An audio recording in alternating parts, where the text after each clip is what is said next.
آج کے اس گہری تحقیق میں ہم ایک ایسے موضوع پر بات کرنے والے ہیں جو شور شرابے سے تھوڑا اوپر کی سطح کا ہے۔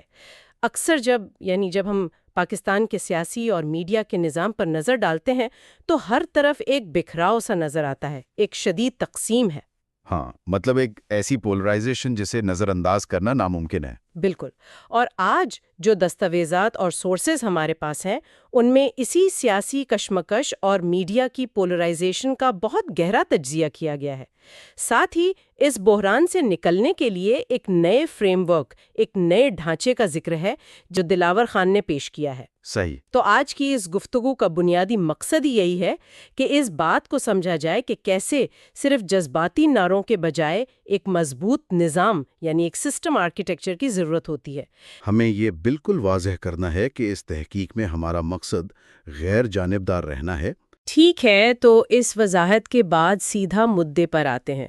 جو سورسز ہمارے سامنے ہیں ان میں سب سے پہلی چیز جو واضح کی گئی ہے وہ پاکستان کا موجودہ میڈیا ایکو سسٹم ہے، اور یہ ایکو سسٹم اس وقت یعنی مختلف حصوں میں بٹا ہوا ہے جہاں آپس میں گفتگو کا کوئی راستہ نہیں۔ ایک طرف پرو پی ٹی آئی نیریٹیوز ہیں، دوسری طرف اینٹی پی ٹی آئی ہیں، پھر پرو اسٹیبلشمنٹ آوازیں ہیں، مذہبی بیانیے ہیں۔ ہاں، اور ان سب کے اوپر ایک ایسی اشتعال انگیزی ہے جو سوشل میڈیا الگورتھمز کے ذریعے پھیلائی جا رہی ہے۔ دستاویزات میں اسے الگورتھم ڈریون آؤٹریج کہا گیا ہے۔ ایک ایسی فضا بن گئی ہے جہاں ہر کوئی اپنی رائے دے رہا ہے پر کسی کے پاس مسئلے کا اسٹرکچرل حل نہیں ہے۔ یہ جو الگورتھم ڈریون آؤٹریج ہے نا، یہ ایک مطلب اس کے پیچھے کی نفسیات بڑی دلچسپ ہے۔ یہ ایک اسٹریٹ فائٹ کی طرح ہے۔ لوگ صلح کروانے کے بجائے کیمرہ نکال لیتے ہیں کیونکہ انہیں پتہ ہے اس پر ویوز آئیں گے، اور اسی بنیاد پر دستاویز میں انفلوئنسرز کی ایک درجہ بندی یعنی ایک لسٹ دی گئی ہے۔ پر یہاں یہ یاد رکھنا ضروری ہے کہ یہ درجہ بندی عوامی تاثر مطلب پبلک پرسیپشن پر مبنی ہے اور وقت کے ساتھ بدلتی رہتی ہے۔ صحیح۔ اور اگر اس میپنگ کو دیکھا جائے تو سب سے پہلے پی ٹی آئی یا عمران خان کی حمایت والے دھارے کا ذکر آتا ہے۔ اس عوامی تاثر میں عمران ریاض خان، صدیق جان اور صابر شاکر جیسے نام بہت آگے ہیں۔ ہاں، اور اسی کیمپ میں موہت پیرزادہ، عادل راجہ، وجاہت سخان کا حوالہ بھی ملتا ہے۔ ساتھ ہی حقیقت ٹی وی جیسے پلیٹ فارم بھی اس فہرست کا حصہ ہے۔ اور دلچسپ بات یہ ہے کہ متی اللہ جان کو بھی اسی بیانیے کے قریب سمجھا جاتا ہے، حالانکہ وہ اسٹیبلشمنٹ کے سخت ناقد ہیں، پر دستاویزات کہتی ہیں کہ 2022 کے بعد ان کا جھکاؤ عوامی تاثر میں ادھر ہی گنا جاتا ہے۔ بالکل، اور پھر اس کے بالکل برعکس وہ آوازیں ہیں جو پی ٹی آئی کی طرز سیاست کے سخت ناقد ہیں۔ اس دھارے میں نجم سیٹھی، طلعت حسین اور حامد میر شامل ہیں۔ اس کے علاوہ کامران شاہد اور شہزیب خانزادہ کو بھی اس کرٹیکل دھارا کا حصہ بتایا گیا ہے۔ پھر ایک تیسرا دھارا ہے جسے عوامی تاثر میں پرو اسٹیبلشمنٹ سمجھا جاتا ہے۔ یہاں کامران خان، اوریا مقبول جان اور راؤف کلاسرا جیسے تجزیہ نگاروں کی نشاندہی کی گئی ہے۔ اور اس سب کے درمیان سیاسی جماعتوں کی سیدھی نمائندگی بھی تو ہے نا۔ پرو پی ایم ایل این اور پرو پی پی پی آوازیں جیسے مریم نواز، عطا اللہ ترار، اور پی پی پی کے لیے بلاول بھٹو، شیری رحمان جیسی شخصیات ہیں۔ اور میڈیا میں اگر دیکھیں تو پی ایم ایل این کے حوالے سے منیب فاروق اور پی پی پی کے حوالے سے مظہر عباس جیسے ناموں کو اس عوامی تاثر میں جوڑا جاتا ہے۔ لیکن یہاں تجزیہ یہ نہیں ہے کہ یہ لوگ کون ہیں۔ اصل مسئلہ یہ ہے کہ یہ سب کر کیا رہے ہیں۔ ایگزیکٹلی۔ دستاویزات اس بات پر زور دیتی ہیں کہ ان میں سے زیادہ تر صرف رائے فراہم کرتے ہیں، جذباتی مبالغہ ہوتا ہے، ایموشنل موبلائزیشن ہوتی ہے، ایک مکمل قومی ڈھانچہ اور ادارہ جاتی توازن ان سب میں مفقود ہے۔ تو کیا اس سارے شور میں کوئی ایسی آواز ہے جو متوازن ہو، جو کسی ایک کیمپ میں نہ ہو؟ سورسز کہتی ہیں کہ ہاں، کچھ حد تک۔ مثال کے طور پر جاوید چودھری، سید مزمل شاہ اور مزمل حسن، ثنا بوچ اور ندیم فارپراچا کا نام بھی اس میں شامل کیا گیا ہے۔ انہیں متوازن اس لیے کہا گیا کیونکہ یہ لوگ ادارہ جاتی اصلاحات اور نظام کی بات کرتے ہیں کسی حد تک۔ لیکن اس کے باوجود توازن کا اتنا فقدان کیوں ہے؟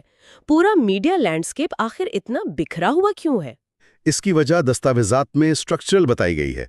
میڈیا کی ملکیت، سیاستدانوں کا دباؤ اور پھر وہ الگورتھم کی بھوک جس کا ہم نے پہلے ذکر کیا۔ جو آوازیں صرف اداروں کے دفاع، سیاست یا مذہب کی بات کرتی ہیں وہ آہستہ آہستہ انتہا پسندی کا شکار ہو جاتی ہیں، کیونکہ توازن والی بات پر ویوز نہیں آتے۔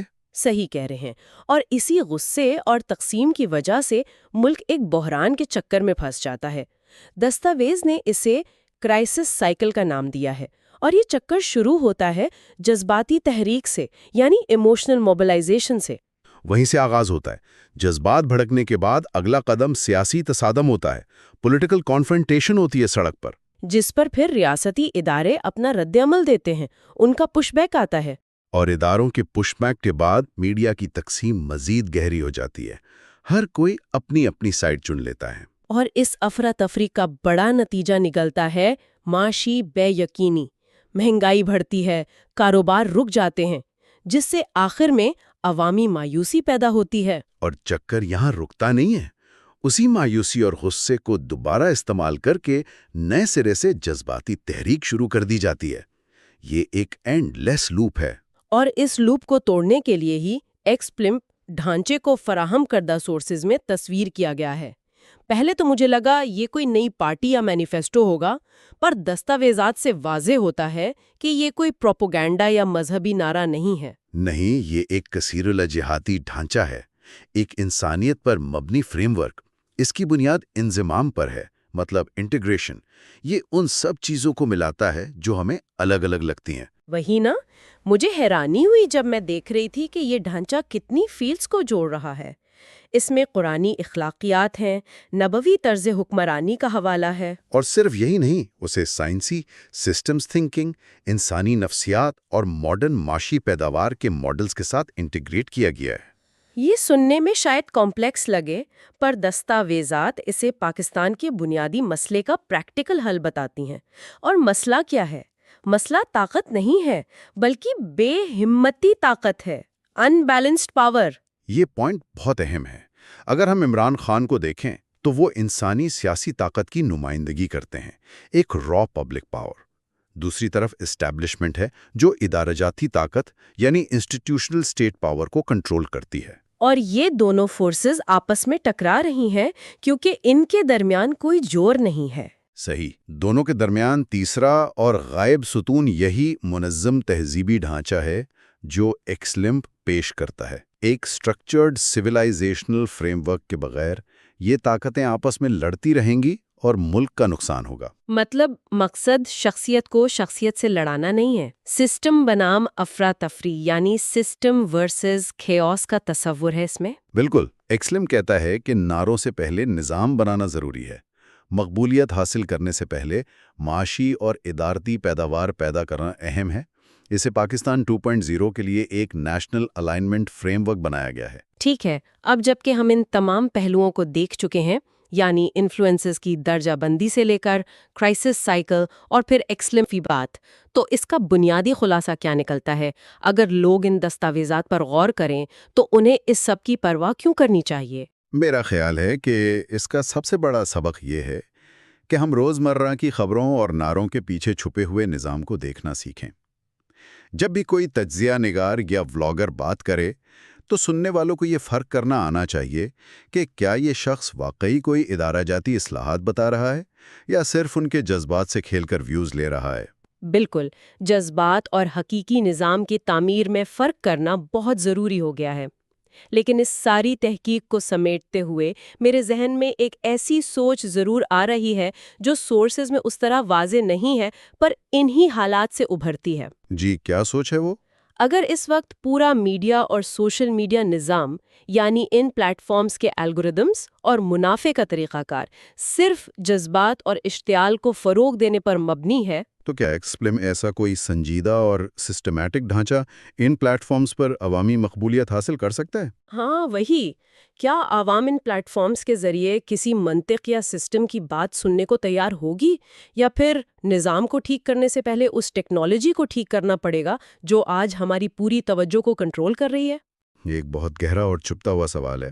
واقعی، کیا الگوریدم کے بھوک کو مٹاتے ہوئے نظام ٹھیک ہو سکتا ہے، یا ایسی چیز ہے جس پر لوگوں کو خود سوچنا چاہیے؟ اور اسی تھوڑی سی بے چین کرنے والی سوچ کے ساتھ آج کے اس گہری تحقیق کا اختتام کرتے ہیں۔ ان دستاویزات اور ان کے تجزیے نے واقعی کافی نئے دروازے کھولے ہیں۔ گفتگو میں شامل ہونے کا شکریہ۔ شکریہ۔